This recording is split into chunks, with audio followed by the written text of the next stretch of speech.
BPT, MLT, anaesthesia, cardiology, radiology course ఏదైనా solution ఒకటే. Aurora university, Uppal, Hyderabad.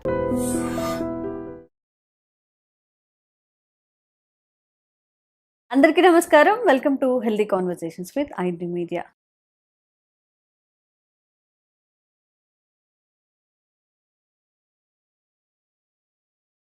నేను విజాన్సీ. సో ఈరోజు నేను ఆంజనేయ రాజు గారితో ఉన్నాను, ట్రెడిషనల్ హీలర్ ఇంకా హెర్బలిస్ట్.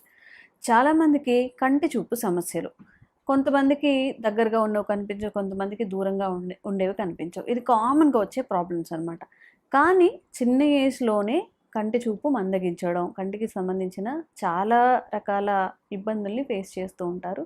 మరి మన కంటి ఆరోగ్యం బాగుండాలి అంటే ఏం చేయాలో తెలుసుకుందాము. నమస్తే సార్. నమస్తే.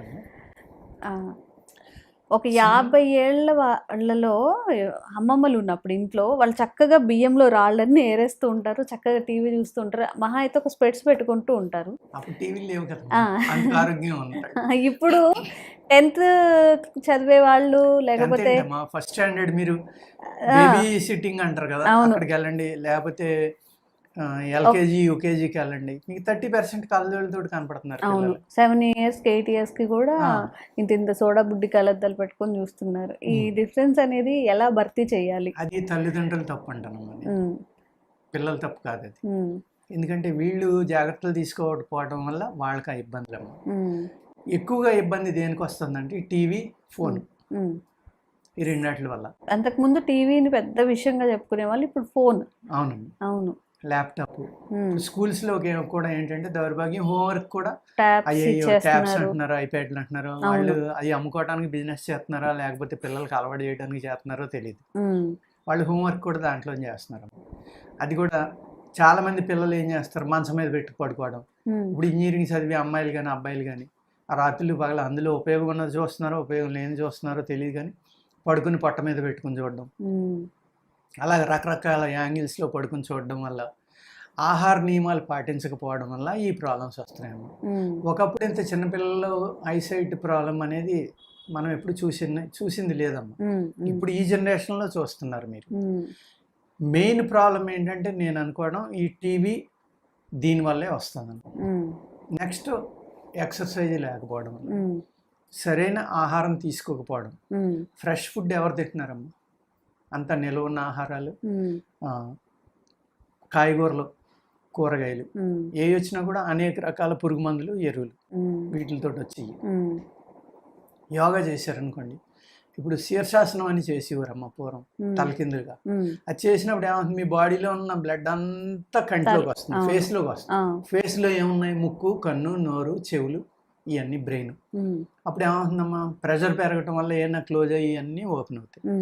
అలాగే ఎక్సర్సైజ్, కంటికి కూడా ఎక్సర్సైజులు, మనం ఈ పక్కకి పైకి కిందకి చూడడం, ఇలాగా యాంటీ క్లాక్ వైజ్ తిప్పడం, క్లాక్ వైజ్ తిప్పడం, ఇలాగనమాట. ఇలాగ తిప్పుతా వాటిని మనం తిన్న తర్వాత, ఆహారం తిన్న తర్వాత చేతులు కడుక్కుంటున్నాం అమ్మ. ఆ చేతులు పూర్వం ఎలా కడుక్కునేవారు, మామూలుగా కడుక్కునేవారు, లేకపోతే మరీ ఏదైనా ఎన్వి తింటా జిడ్డున్నా కాస్త మట్టి రాసుకునో బూడి రాసుకునో కడుక్కునేవారు. కడుక్కున్న తర్వాత ఆ చేతులతోటి కళ్ళు ఇలా తుడుచుకోమని ఆయుర్వేద శాస్త్రంలో చెప్తారమ్మా. అలా తుడుచుకోవడం వల్ల కంటి వ్యాధులు రావు. ఏంటి, తిన్న తర్వాత కడుక్కున్నాక జస్ట్ కళ్ళు తుడుచుకోమంటారు. అది అప్పుడు చేతులు కూడా ఎలా కడుక్కునేవారు, చక్కగా నీళ్లు ఒకళ్ళు పోస్తూ ఉంటే 2 చేతులతోటి కడుక్కునేవారు. ఇలా ఈ చెయ్యి ఒకటి ఇలా కడగడం అలా ఉంది. ఇప్పుడు మనం ఏం చేస్తున్నాం, సింక్ దగ్గరికి వెళ్ళి టక్మని సబ్బు తీసుకోవడం, రాసుకోవడం. అది పూర్తిగా విరుద్ధం. ఆయుర్వేదంలో చెయ్యి సబ్బుతోటి కడగడం అనేది, కెమికల్ తోటి కడగడం పూర్తిగా నిషిద్ధం నిజం చెప్పాలంటే. ఎందుకు అంటే, మీరు తిన్నారు, మంచి మసాలాతో కూడిన ఆహారం తిన్నారు, సబ్బుతోటి కడగల, మామూలుగా కడుక్కుని వచ్చేసరి మీరు ఇలా కూర్చున్నారు అనుకోండి, ఈ శరీరం వేడి నుంచి ఆ మసాలా వాసన వస్తానే ఉంటుంది. అవును, వస్తుంది. అవును కదమ్మా. వచ్చినప్పుడు ఏమవుతుంది, మీరు ఏం తిన్నారో మీ బాడీ మీకు జ్ఞాపకం చేస్తుంది కంటిన్యూగా. మీరు సబ్బుతోటి కడిగారు, మంచి కెమికల్ సబ్బు, మంచి సువాసన, మీరు పూర్తిగా కట్ అయిపోయారమ్మా. మీరు తిన్నదాని దగ్గర నుంచి ఆ బ్యాడ్ స్మెల్, నిజం చెప్పాలంటే అదే బ్యాడ్ స్మెల్ అంటాను. దాంతో కడగడం వల్ల ఏమైంది, మీరు తిన్న ఆహారానికి మీకు కనెక్షన్ తెగిపోయింది. అవును, ఎప్పుడైతే మీరు ఈ స్మెల్ మీ బాడీకి జ్ఞాపకం చేస్తుందో దాన్ని అరిగించడానికి కావాల్సినవి అన్నీ కూడా మీ బాడీ తయారు చేస్తాం. ఓహో, ఓకే. Indirect mechanism. ఏదమ్మా? Indirect mechanism. ఇండైరెక్ట్ మెకానిజం, అద్భుతమైన మెకానిజం. ఆ జిడ్డు ఉండటం వల్ల చేతికి ఆ స్మెల్ అనేది తగలడం వల్ల, లేదంటే తినగానే పడుకునే అలవాటు ఉంది, పడుకున్నారు, లేకపోతే మొహం మీద చేసి పడుకున్నారు, ఆ స్మెల్ అలా తగులుతూనే ఉంటుంది. అవును. తగిలినప్పుడు ఏమవుతుంది, ఆ స్మెల్ వల్ల మళ్ళీ ఆ టేస్ట్ మీకు జ్ఞాపక శక్తిలోకి రావడం వల్ల మీ సెలైవా అనేది ఎక్కువగా రావడం, ప్రొడ్యూస్ అవడం జరుగుతుంది. ఆ సెలైవాలో అద్భుతమైన ఆక్సిజన్, అనేక రకాల గుడ్ బ్యాక్టీరియా, దానివల్ల ఏమవుతుంది, మీరు తిన్న ఆహారంలో అవన్నీ మిక్స్ అవ్వడం వల్ల మీ ఆరోగ్యం ఎంతో మెరుగుపడుతుంది అనమాట. అదే మీరు తిన్న వెంటనే కెమికల్ తోటి కడిగేశారు, తిని ముందర కెమికల్ తోటి కడిగారు. ఇవాళ మనం గిన్నెలన్నీ కూడా అనేక రకాల వెరీ స్ట్రాంగ్, ఎంత స్ట్రాంగ్ వాడుతున్నాం అంటే యాసిడ్సే అయ్యి, లేకపోతే మాడిపోయిన గిన్నె కూడా ఇలా రాస్తే ఇలా వదిలిపోతుందని పబ్లిసిటీలో ఎలా చూపిస్తున్నాం. ఆ యాసిడ్ ఏమవుతుందమ్మా, పనివాళ్ళు, మనం చాలా మంది ఇళ్లలో పనివాళ్ళు పెట్టుకుంటారు, సాగిన వాళ్ళు వాళ్ళే కడుక్కుంటారు, ఎండుకోవడం వాళ్ళు ఎక్కువ సబ్బు రాస్తే తొందరగా అయిపోతుందని వాళ్ళు రాసేస్తారు బయట లోపల కూడా. అలాగే ఆ గిన్నెకి రకరకాల డిజైన్లు ఉన్నాయి, ఆ డిజైన్లు సబ్బు ఉండిపోతుంది. మీరు మళ్ళీ కడుక్కోకుండా తింటున్నారు ఆహారం అనేది, అప్పుడు ఏమవుతుందమ్మా, ఆ స్ట్రాంగ్ కెమికల్ అనేది మీ ఇంటెస్టైన్స్లోకి వెళ్ళిపోతుందా లేదా? దానివల్లే ఈ గ్యాస్ట్రిక్ ప్రాబ్లమ్స్, ఇవన్నీ ప్రాబ్లమ్స్ ఉన్నాయి. పూర్వం చక్కగా పొయ్యిలో బూడిద తీసి గిన్నెలు కడిగేవారు, అది ఒక మెడిసిన్లా పనిచేసేది. అదే ఆవు పిడకల బూడిద అనుకోండి, ఇంకా హలో అద్భుతమే అది. అటువంటి వాటితో అంత హైజెనిక్ అని మనం ఇప్పుడు అనుకుంటున్నాం, కాదు, చాలా ప్రమాదకరమైన లోజెనిక్ వాడుతున్నాము. హైజెనిక్ ఏదమ్మా, ఆ పొయ్యిలో ఉన్న బూడిదే హైజెనిక్. ఒకప్పుడు కోల్గేట్లో బొగ్గు కలుతుందని నవ్వేవారు, ఉప్పు కలుతుందని ఏది మనం పళ్ళపుళ్ళు బొగ్గులతో తోముకుంటున్నారు, పొల్లలతో తోముకుంటున్నారు, అవి గుచ్చిపోతాయి, చిగుళ్ళు పాడవుతాయి పళ్ళు. ఇప్పుడేమో అవన్నీ కూడా మళ్ళీ వాళ్ళే తిరిగి పబ్లిసిటీ చేస్తారు, మేము బొగ్గు కలిపాం, మేము లవంగం కలిపాం, మేము ఉప్పు కలిపాం. అంటే ఇవన్నీ ఎక్కడి నుంచి వచ్చినాయమ్మా? ఒకప్పుడు నిజం, అది దాన్ని అబద్ధంగా ప్రచారం చేశారు, మళ్ళీ ఆ నిజం ప్రజలకు తెలుసుకునేవాడికి అమ్ముకోవడం కోసం అవన్నీ మళ్ళీ ప్రజల్లోకి పట్టుకెళ్తాం. మనం అసలు ఎలా ఉండాలి, ఏం చేస్తే మంచిదని మన బుక్స్ లో కూడా ముందుగానే చెప్తూ ఉంటే బాగుంటుందేమో సార్. ఏం తినాలి, ఎలా తినాలి, మంచిదమ్మా. ఇప్పుడు ఆహారం తింటున్నాం మనం, ఆహారం ఏమని రాస్తారు ఆయుర్వేదంలో, 50% సాలిడ్ తినాలి, 25% వాటర్ కానీ లిక్విడ్స్ కానీ తీసుకోవాలి, 25% గాలి కోసం ఖాళీగా వదిలేయాలి. మనం ఏం చేస్తున్నామమ్మా, 100% సాలిడ్ తింటున్నాం, 25% ఎక్స్ట్రా జ్యూసులు పెడుతున్నాం, ఇంకా 25% ఆక్సిజన్ ఖాళీ ఎక్కడ ఉంది అక్కడ. అందుకే ఇన్ని రకాల జబ్బులు. ప్లస్ ఒకసారి ఆహారం తీసుకున్నాక పూర్తిగా అరిగితే కానీ మళ్ళీ తినొద్దు అనేది ఆయుర్వేద శాస్త్రం.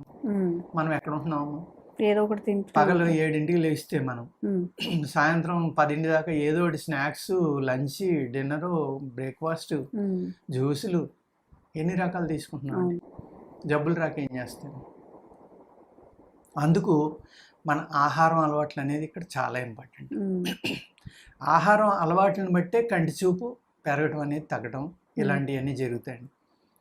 వెరీ సింపుల్ టెక్నిక్స్ ఉంటాయమ్మా. ఇప్పుడు నేను తిన్న తర్వాత ఆహారం అది రాసుకోమన్నా చేతులు, అలా కాకుండా మీకు కంటికి సంబంధించిన ఆల్మోస్ట్ చాలా రకాల జబ్బులు తగ్గాలి అంటే మీకు డౌట్ వచ్చిన వెంటనే కుడి కన్నులో తేడా ఉంటే ఎడమ కాలు బొటకన వేలు గోరు మీద జిల్లేడు పాలు ఒక చుక్కేసి రాసుకోవాలి పడుకునేటప్పుడు, తగ్గిపోతాయి. కుడి కన్నులో ఉంటే ఎడమ కాలి యొక్క బొటకన వేలు గోరు మీద, ఎడమ కన్నులో ఉంటే కుడి కాలి బొటన వేలు గోరు మీద ఒక్క చుక్క జిల్లేడు పాలు 1-2 చుక్కలేసి మొత్తం రాసి అలాగే నిద్రపోయి పొద్దుటే మామూలుగా కడుక్కోవాలి. ఒక 1 వీక్ 4-5 డేస్ చేస్తే సరిపోతుంది. కంటి దగ్గర ఎటువంటివి రాసుకోవాలి, ఎంత చక్కగా పనిచేస్తుంది. ఇలాగా అనేక రకాల అద్భుతాలు పూర్వం ఉండి అమ్మ. అప్పుడు బండగా ఉండేవారు, ఎవరో పట్టించుకునేవాళ్ళు కాదు, పొల్యూషన్ కూడా లేదు. మా చిన్నప్పుడు ఏం చేసేవాళ్ళం, ఏ కంటి ఎర్రబడినా కూడా కంటిలో ఏది తగిలినా సపోజ్ ఒక గుడ్డ తీసుకుని నోట్లో పెట్టి ఆవిరి పట్టేవాళ్ళు. కొన్నిటికి మన బాడీ హీట్ ఆ క్లాత్లోకి వెళ్తే దాన్ని కాపడం పెట్టుకునేవాడు, ఎటువంటి దెబ్బ అయినా తగ్గిపోయేది. లేకపోతే 2 అరిచేతులు బాగా పామి వేడి చేసేవాళ్ళు. కంటి కొలకల్లో కురుపులు అంటారు, కంటి రెప్ప చివరిని కురుపులు వస్తాయమ్మా, ఆ కురుపులు తగ్గాయి కదా. చాలా ఇబ్బంది పెట్టేసి వాటికి ఏం చేసేవాళ్ళం, అస్తమానం ఇలా పానుకోవటం, వేడిగా కాపటం పెట్టడం. అలాగే ఓ రోజు అంతా చేసేటోడికి నెక్స్ట్ 1 అవర్లో తగ్గిపోయామ్మా. ఈవినింగ్కి కంప్లీట్ క్యూర్. అవును, అంటే అనేక రకాల టెక్నిక్స్ అనమాట. లేకపోతే ఒక చుక్క ఏంటి నందివర్ధనం పూలు అని ఉంటాయి కదా, తెల్లగా ఉంటాయి, 4-5 రేఖలు ఉండి ఉదయానికి విడుస్తూ ఉంటాయి. అది ముద్ద మామూలు ఇవి కూడా ఉంటాయి. రేఖ నందివర్ధనం యొక్క పువ్వులు నలిపి కంట్లో వేసుకునేవాళ్ళు. కలకలకలు రానివ్వండి, కంటి మంటలు రానివ్వండి, ఎర్రబడినివ్వండి, కంటి నొప్పి రానివ్వండి, 1 డేలో తగ్గిపోయింది. లేకపోతే దాని పండిపోయిన ఆకులు శుభ్రంగా కడిగి నీట్గా నలిపి ఆ పసర పోసేవాళ్ళు. అనేక రకాలు వాడుకునేవాళ్ళు వాళ్ళ మమ్మీ. అసలు హాస్పిటల్లోకి వెళ్ళడం, డ్రాపులు తెచ్చుకోవడం, వేసుకోవడం అనేది తెలియదు అనమాట. అప్పుడు ఇవన్నీ ఇన్ని రకాల మందులు లేవు, ఇన్ని రకాల డ్రాప్స్ లేవు, ఎవరికీ తెలియదు. లేదు ఇంకా ఇబ్బంది ఉంది, పడుకునేటప్పుడు ఒక చక్కని ఆవు నెయ్యి ఒక్కొక్క చుక్క కంట్లో వేసేవారు. అనేక రకాల కంటి జబ్బులు తగ్గిపోయి ఇలాగా ఎన్నో రకాల కంటిపైన కట్లు కొన్ని కట్టేవారు, కళ్ళు మూసుకోమని పైన కొన్ని వేసి రాసేవారు. అలాగే ఈ పైన హైబ్రోస్కి ఒక టైప్ ఆఫ్ జుట్టు ఎలా ఫాలో అవుతుందో అలాగే ఒక ఫంగస్ రావడం వల్ల పూర్తిగా ఊడిపోతుంది కొంతమందికి. హైబ్రోస్ కానీ కంటి కానీ ఊడిపోతూ ఉంటాయి. వాటికి ఏం చేసేవారంటే మన ఇదమ్మా చెంగల్వ కోస్టు అంటారు. ఆ చెంగల్వ కోస్టు అని అరగదీసి దాంట్లో కొద్దిగా కరక్కాయ నిమ్మకాయ కలిపి పైన పట్టి కింద రాసుకునేవారు, తగ్గిపోయి. అలాగే కింద ఈ కంటి దగ్గర ఉబ్బులు ఉంటాయమ్మా చాలా మందికి, చిన్న ఏజ్ లో కూడా. ఆ వాటికి కూడా ఆ చెంగల్వ కోస్ట్ అనే గంధం రాస్తే ఆ ఉబ్బు తగ్గి స్కిన్ మళ్ళీ నార్మల్. ఇలాగా అనేక రకాల వ్యాధుల మీద వెరీ సింపుల్ అమ్మా. జస్ట్ మీరు భోజనం చేశాక తడి చెయ్యి ఇలా ఇలా రాసుకుని 2 కలిపి రాసుకుంటే. అలాగే బటన్ వేలు మీద మీరు జిల్లేడు పాలు కొలుసుకుంటే కంటి జబ్బులన్నీ చాలా వరకు తగ్గిపోతాయండి. అంత చక్కని మందు అది, కంటికి సంబంధం లేదు, పొడుచుకునేది బొటకనేల మీద. అలాగే ఇప్పుడు డాక్టర్లు ఏమంటారు, కుడి రైట్ వాళ్ళు తేడా ఉంటేనేమో లెఫ్ట్ సైడ్ నుంచి పంపిస్తున్నారు, ఏది స్టంట్ కానీ ఇంకోటి. లెఫ్ట్ తేడా ఉంటే రైట్ది. ఇది మరి పూర్వం మరి ఏ సైన్స్ లేకుండా వీళ్ళు ఎలాగ చెప్పగలిగారమ్మ? అంతే కదా. ఇప్పుడు పంటి నొప్పి ఉంది, దుష్టపు తీగ అని ఉంటుంది, ఆ దుష్టపాకు పసరనే చెవిలో పోయమంటాడు, పోసి వంచేసి దూది పెట్టేయమంటాడు. కుడి బొగ్గ యొక్క పంటిలో తేడా ఉంటే ఎడం చెవిలో పోయమంటాడు, ఎడం పక్కన తేడా ఉంటే కుడి చెవిలో పోయమంటాడు. అంటే ఎంత అద్భుతమైన సైన్స్ అమ్మ ఈ ఆయుర్వేదంలో. 1000 సంవత్సరాల క్రితం ఆయుర్వేదం అంటే ఏదో దానికి ప్రూఫ్లు లేవు, లేకపోతే దానికి సైంటిఫిక్ రుజువులు లేవు, ఇంకోటి 1000 సంవత్సరాల పాటు మానవ జాతి వాడి దాని రిజల్ట్ని అనిపిస్తూ ఉంటే అంతకంటే ప్రూఫ్ ఏం కావాలి? వాళ్ళకి ఎలా తెలుసు ఎడం పక్కన పోతే కుడి పక్క, కుడి పక్కన పోతే ఎడం పక్క అని? ఎందుకంటే మన యోగ శాస్త్రంలో ఉంది అది. ఈడా పింగళ నాడులోనే ఇలా ఇలా నడుస్తూ వెళ్తాయి, మనకి వెళ్ళి ఆజ్ఞాచక్రం దగ్గరికి వచ్చాక 2 కలుస్తాయి. అవి ఎక్కడి నుంచి ఎలా వెళ్తున్నాయి, ఏ భాగంలో ఈ 2 కలుసుకుని, సపోజ్ ఎడం పక్కన ఉన్న నాడి కుడి పక్కకు వచ్చి మళ్ళీ ఎడం పక్క వచ్చి మళ్ళీ కుడి పక్కే, అంటే షట్చక్రాల్లో ఎక్కడ ఈ తిరుగుతూ వెళ్తుంది. దాన్ని బట్టి ఆ ఏరియాలో ఉన్న పార్ట్లకి ఈ నరం ద్వారా బ్లడ్ వెళ్తుంది. అంతే కదా. చిన్న చిన్న సింపుల్ మెథడ్స్తో తగ్గించుకునేవి ఇప్పుడు మనం అవి కూడా పాటించలేక చిన్నపిల్లల్లో స్పెట్స్ కానివ్వండి, అవునండి, లాంగ్ సైట్ ఏదైనా కానీ 10 years వాళ్ళకి కూడా సైట్ ఉంది, సరిగా కనిపించదు, స్పెట్స్ పెట్టుకుంటేనే రాయగలరు, చదవగలరు, ఏదైనా చూడగలరు. ఒకటమ్మా, టీవీ నుంచి ఫోన్ నుంచి దూరంగా పెట్టడం, పిల్లలకు వ్యాయామం అనేది చేయించడం. అలాగే కంటి వ్యాధులు రాకుండా ఉండాలి, కంటికి ఉపయోగకరమైన అనేక ఫుడ్స్ ఉంటున్నాయి కదమ్మా. బ్రౌన్ రైస్ అని, బొబ్బాసికాయ అని, ఇలాగ అనేక రకాలు ఉన్నాయి. ఆ ఏ విటమిన్ తింటే ఏ కాయలో ఉంది, ఏ తింటే కాస్త ఉపయోగపడుతుంది అనేటప్పుడు మళ్ళీ అక్కడ కూడా భూమిని పాడు చేసాం తప్ప అక్కడ కూడా ఉండట్లా. అట్లీస్ట్ సప్లిమెంట్స్ ఇవ్వడం పిల్లలకి, ఆ కంటి వ్యాయామం చేయించడం, వాళ్ళకి ఇలాంటివి చేస్తే కూడా ఆ జబ్బు రాకుండా ఉంటుందమ్మా. ఇంటి నుంచి జాగ్రత్త తీసుకోవాలి. అలాగే. సో కంటి వ్యాధులు ఉన్నప్పుడు బోలెడన్ని మీకు చాలా వాల్యుబుల్ ఇన్ఫర్మేషన్ అయితే ఈ వీడియోలో ఇవ్వడం జరిగింది. మీకు ఎలాంటి కంటి సమస్యలు ఉన్నాయో దానికి తగ్గన ఆ టిప్ని అయితే మీరు తప్పకుండా యూస్ చేసుకోవచ్చు. అండ్ ఇంకెలాంటి సమస్యలు ఉన్నా కానీ కామెంట్ చేయండి, తప్పకుండా వీడియో చేసే ప్రయత్నం చేస్తాం. Thank you so much. నమస్కారం. And for more videos, please subscribe to iDream. Please subscribe to iDream. Please subscribe iDream. And please subscribe to iDream. For more videos, subscribe to iDream. Please like, share, and subscribe to the channel. Congratulations, iDream. Subscribe to iDream. Subscribe to iDream. So subscribe to iDream Media. iDream team అందరికి huge congratulations. Please subscribe iDream Media. Please subscribe to iDream. Subscribe iDream. Please subscribe to iDream.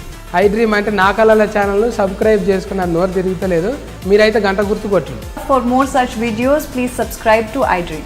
Subscribe to iDream. Please subscribe to iDream. Please subscribe iDream Media. Please do subscribe to iDream. Please subscribe to iDream Media. For best entertainment and information, please subscribe iDream. And don't forget to subscribe to iDream.